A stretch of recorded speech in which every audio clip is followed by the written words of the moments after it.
Hello बेटा, सुप्रभात मेरे प्यारे बच्चों। अच्छे होंगे घर में या बोरियत लग रही है? चलो ठीक है, तो बोरियत है लग रही है आपको तो हम थोड़ा पढ़ लेते हैं। चैप्टर हमने जिनेवा था वो समझ लिया है, अब उसकी एक्सरसाइज करते हैं। एक्सरसाइज प्रश्न नंबर 1 क्या है? लघु उत्तर। दूसरा प्रश्न क्या है हमारा? दीर्घ उत्तर। वो मैं पीडीएफ में आपके पास भेज दूंगी बेटा। अब एक्सरसाइज जो है क्वेश्चन नंबर 3 वो समझना है और आपको अपनी बुक में निशान भी लगाना है। राइट जो भी है उसके जो भी एक्सरसाइज कंप्लीट करनी है वो आपको बुक में करनी है, तो जल्दी से अपनी बुक उठाकर और जल्दी से उसमें चिन्हित कीजिए।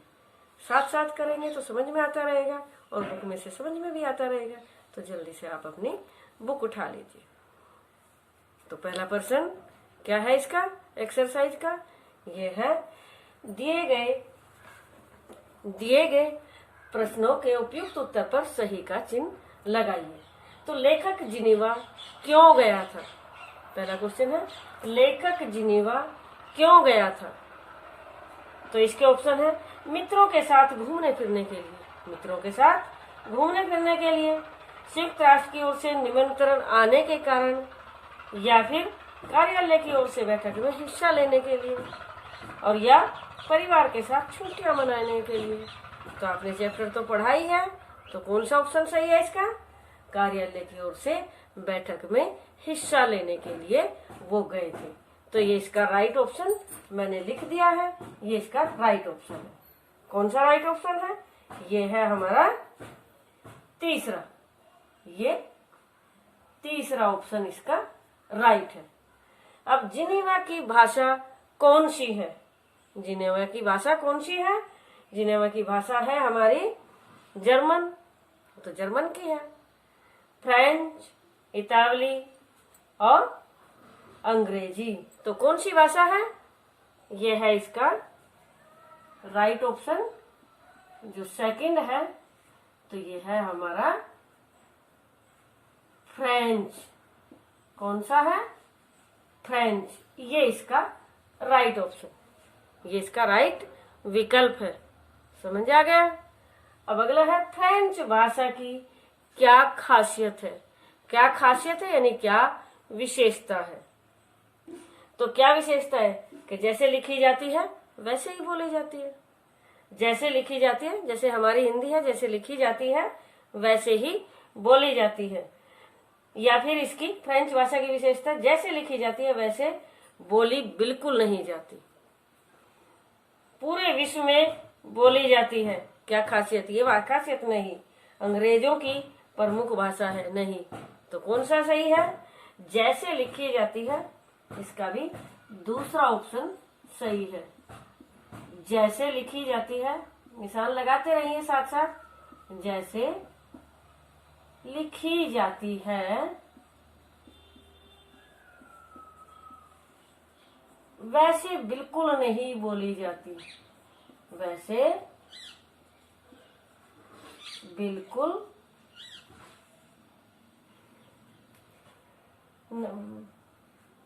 नहीं बोली जाती, नहीं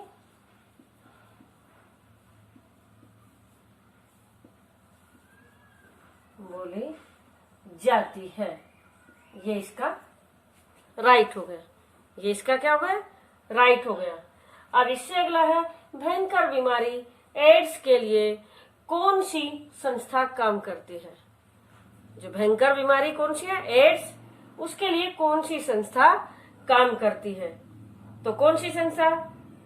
ऑप्शन दिया हुआ है आपके पास, यूनिसेफ, ITU, UNAIDS और WTO। तो कौन सी है? इसका है तीसरा ऑप्शन सही। कौन सा ऑप्शन सही है इसका? इसका है तीसरा ऑप्शन सही। और तीसरा क्या है? UNAIDS। UNAIDS ये इसका ऑप्शन राइट है।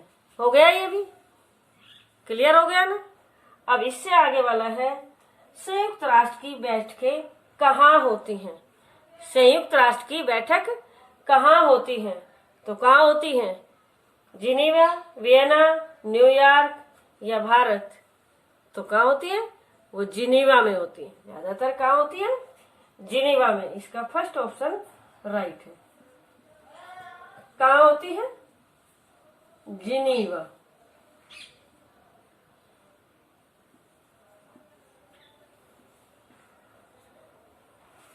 पहला क्वेश्चन यानी क्वेश्चन नंबर 3 हमारा कंप्लीट हो गया। अब चलते हैं, अगला क्वेश्चन है भाषा ज्ञान का। अगला क्वेश्चन क्या है?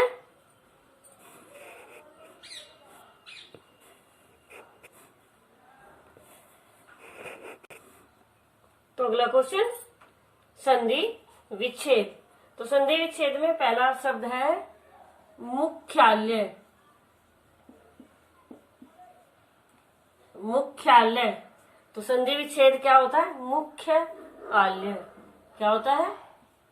मुख्य और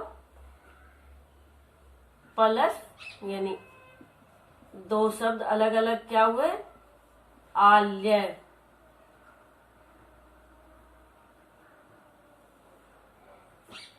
क्लियर? अब अगले वाला भी इसी तरह का है। वो आप बताओ जल्दी से, क्या है? कार्यालय। तो इसका कार्य और इधर हो जाता है आल्य। क्या हो जाता है? कार्यालय, कार्य और आल्य। इससे अगला निरासन। निरासन नि और आशा, ये भी इसका हो सकता है नि या फिर इसका निर हलंत वाला। दोनों इधर आशा ही रहेगा।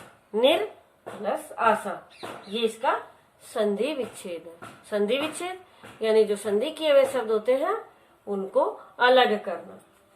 अगला है फिर निशुल्क। क्या है? नि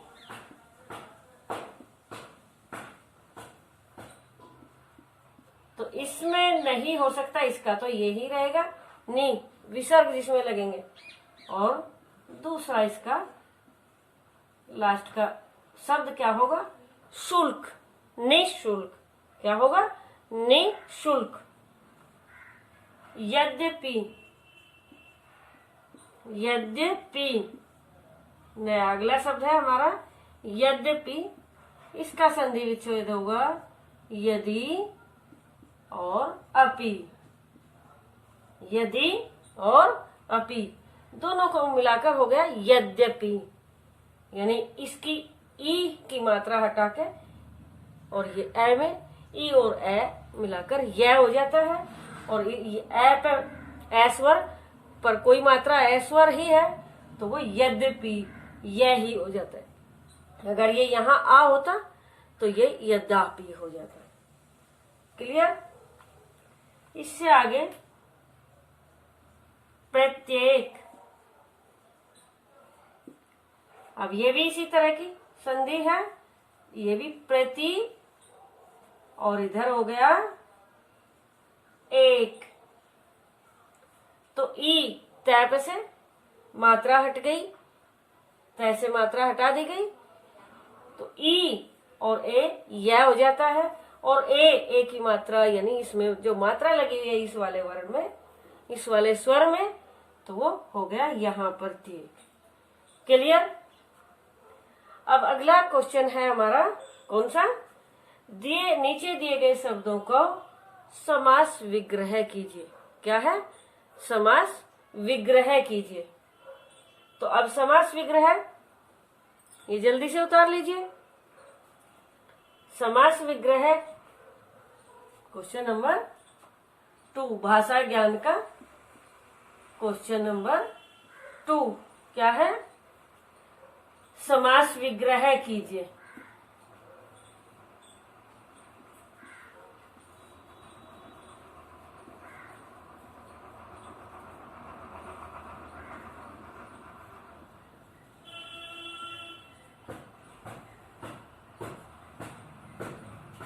तो समास विग्रह कीजिए। इसका पहला शब्द है राष्ट्रपिता। ये उतार लिए ना।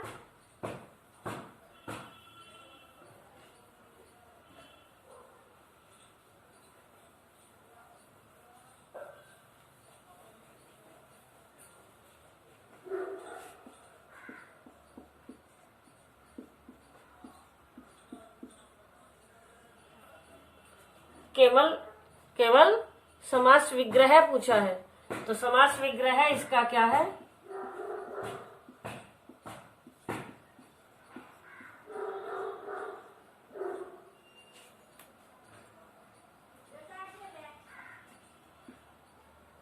राष्ट्र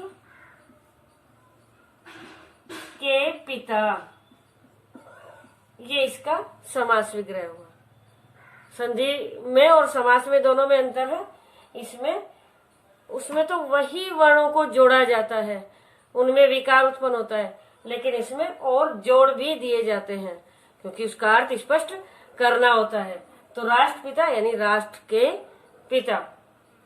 अगला शब्द है जनसंख्या। जनसंख्या, तो जनसंख्या यानी कितनी जनसंख्या है? तो जनों की संख्या, जनों की संख्या बतानी है कि कितनी जन कितने हैं, जनों की संख्या, ये इसका विग्रह है। डाकघर, अगला शब्द क्या है? डाक घर। तो डाक जो पत्र बांटे जाते हैं, तो डाक के लिए घर, इसका विग्रह क्या हो जाएगा? डाक के लिए घर। अब इससे अगला है शब्द कार्य प्रणाली। कार्य प्रणाली, तो ये हो जाएगा कार्य की प्रणाली। कार्य की प्रणाली। करोड़पति,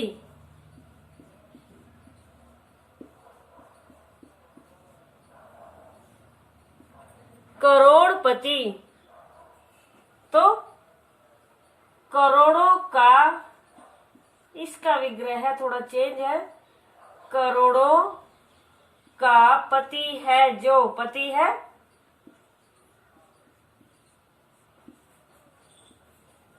स्वामी, मालिक है जो, इसमें दूसरा समास हो जाता है। करोड़ों का स्वामी है या मालिक है जो, करोड़पति। क्लियर? लास्ट है मार्ग व्यय।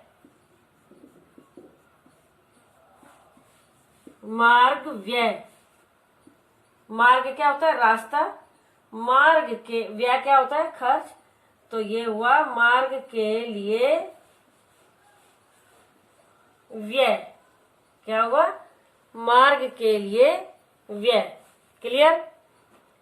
अब इससे अगला क्या क्वेश्चन पूछा गया है? कहा गया है कि भारत के लोगों को भारतीय कहा जाता है।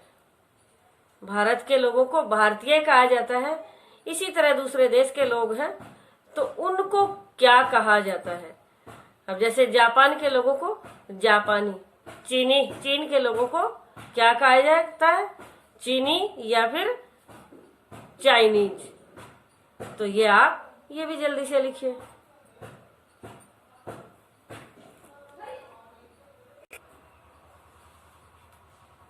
तो चीन के लोगों को क्या कहा जाता है?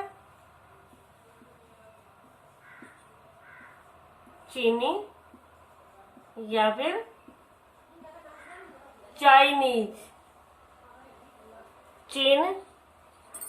चीन के लोग क्या हैं? तो उनको कहा जाता है या तो चीनी या फिर ज्यादातर तो कहा जाता है चाइनीज। इससे अगला क्या है? श्रीलंका। क्या है?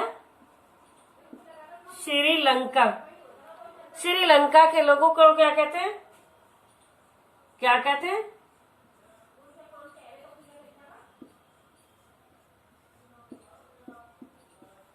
श्रीलंकाई या फिर श्रीलंका वासी।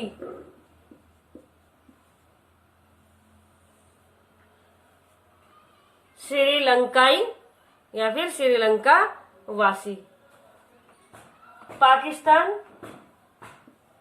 ये तो आपको पता ही है। पाकिस्तान को क्या बोलते हैं? पाकिस्तान के लोगों को बोलते हैं पाकिस्तानी। क्या बोलते हैं? पाकिस्तानी। रूस, रूस के लोगों को रूसी। क्या बोलते हैं? रूसी या फिर रशियन या फिर ये भी रशियन भी बोलते हैं। अगला क्या है?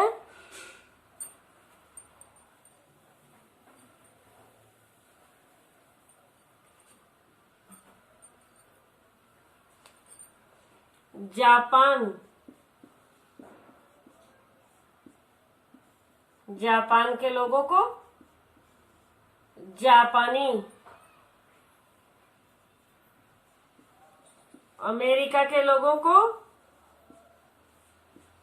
बोलते हैं अमेरिकी। क्या बोलते हैं? अमेरिकी।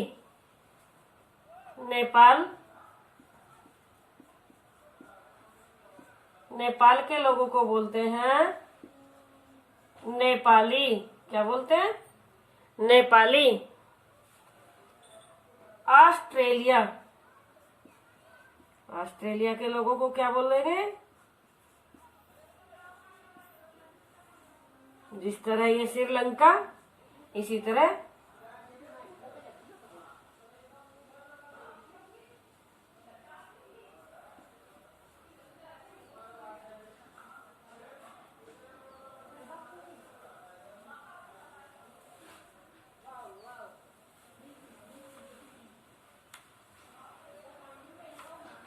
Australia,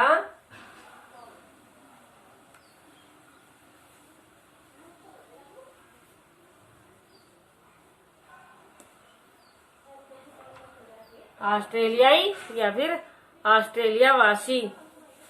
clear? एक्सरसाइज हो गई। अब चलते हैं लघु उत्तर हैं, वो समझ लेते हैं। अब कौन से? जो लघु उत्तर है वो समझ लेते हैं।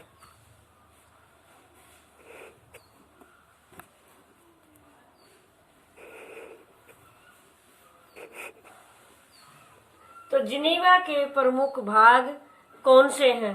तो जिनेवा के प्रमुख भाग कितने हैं? कौन से हैं? 3 हैं। जिनेवा के प्रमुख भाग 3 हैं। कितने हैं? जिनेवा के प्रमुख भाग 3 हैं।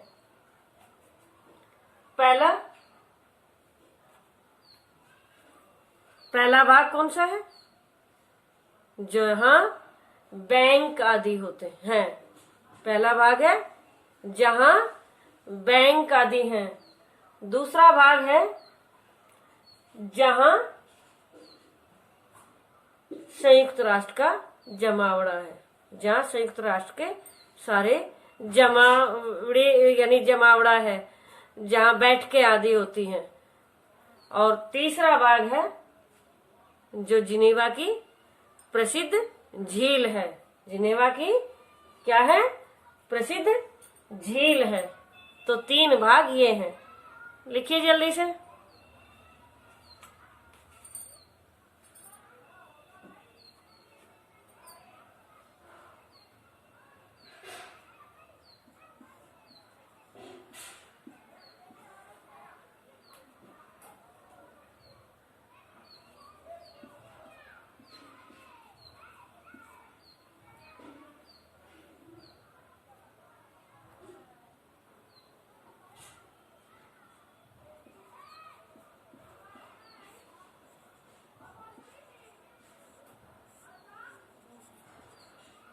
काफी पुराना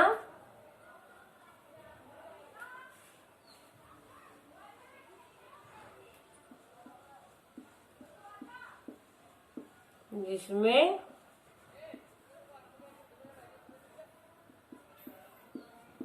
कई बैंक और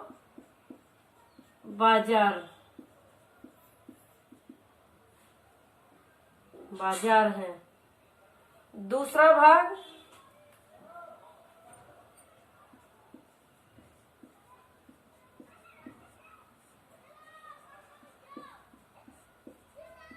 दूसरे भाग में संयुक्त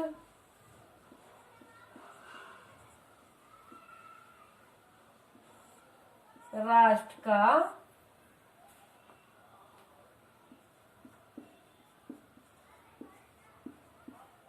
जमावड़ा है। जो संयुक्त राष्ट्र की सारे स्थान हैं, सारे वहां मुख्यालय आदि हैं, तो ये है संयुक्त राष्ट्र का जमावड़ा। और तीसरे में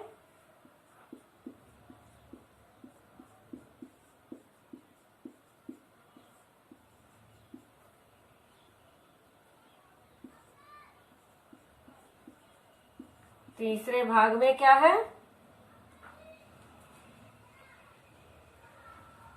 जिनेवा की प्रसिद्ध झील क्या है? जिनेवा की प्रसिद्ध झील। तो ये जिनेवा के प्रमुख भाग हैं। कौन कौन से हैं? पहला भाग है काफी पुराना है, जिसमें कई बैंक और बाजार है। दूसरे भाग में संयुक्त राष्ट्र का जमावड़ा है, संयुक्त राष्ट्र के मुख्यालय हैं। और तीसरे भाग में प्रसिद्ध झील है। अब अगला क्वेश्चन, तो जिनेवा की भाषा कौन सी है? जिनेवा की भाषा है हमारी जिनेवा की भाषा फ्रेंच है। और इसकी विशेषता अभी बताई हुई थी ऑप्शन में। जैसा लिखते हैं वैसा बिल्कुल नहीं बोलते हैं। जिस प्रकार लुसान शहर को लुसाने लिखते हैं, लुसान शहर है लेकिन लिखते क्या है? लुसाने। अब अगला क्वेश्चन है, तो लेखक ने, तीसरा क्वेश्चन है, लेखक ने मौसम विभाग के भवन को खास क्यों कहा है? तो लेखक ने मौसम विभाग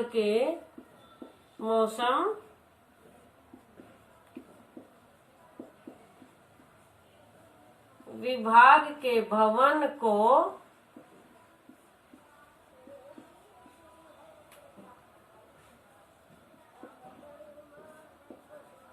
खास इसलिए कहा है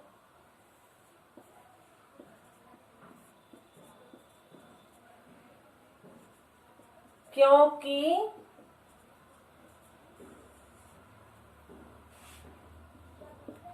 गर्मियों में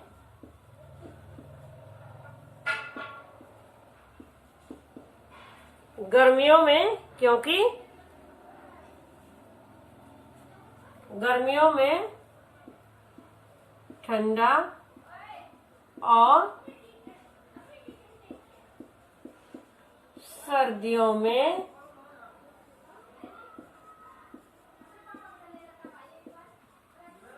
गर्म करने की आवश्यकता नहीं होती, इसलिए खास है। गर्म करने की आवश्यकता यहाँ नहीं होती।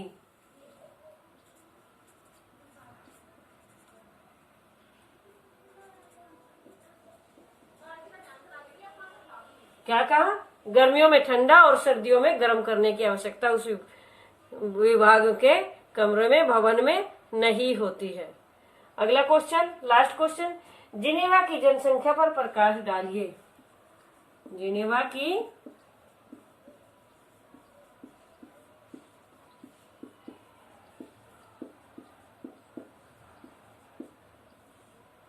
जनसंख्या पर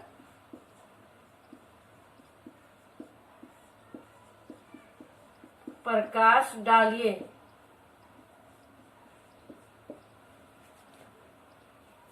तो जिनेवा की जनसंख्या कितनी? बहुत कम है, क्योंकि हमारे यहाँ तो मुंबई जैसे शहरों में एक शहर में ही उससे ज्यादा है। तो जिनेवा की जनसंख्या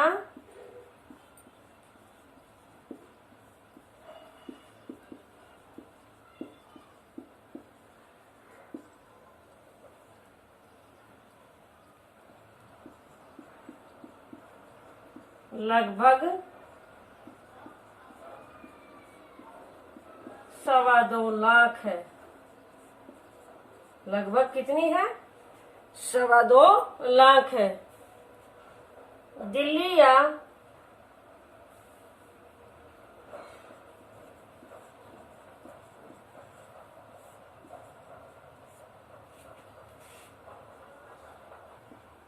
मुंबई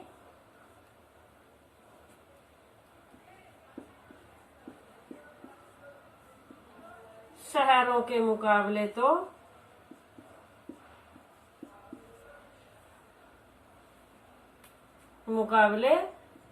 यह कुछ भी नहीं है।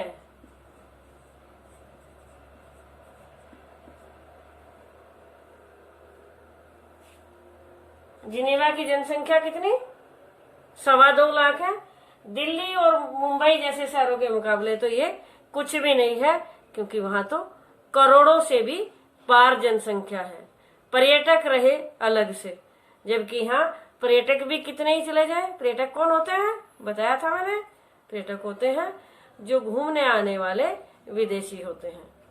तो वे मिलाकर भी इतने नहीं होते, जबकि यहाँ दिल्ली की करोड़ों के पार है। ओके, अब अगला क्वेश्चन।